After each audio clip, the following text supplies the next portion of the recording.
নারী শরদিন্দু কর্মকার। মানুষ কেন বলে মোদের নারীর নিজস্ব নাই কিছু।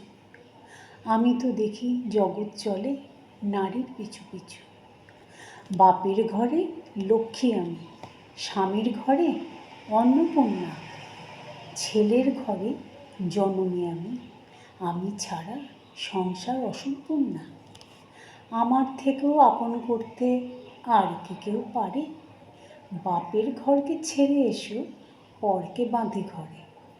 গোত্র থেকে গোত্রান্তর যদিও আমি হই, তবুও যেন জননী রূপে সকল দুঃখ সই।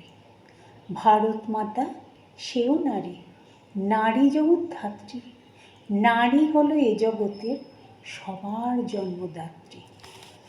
পুরুষতান্ত্রিক সমাজ তাই পুরুষকে বড় করে।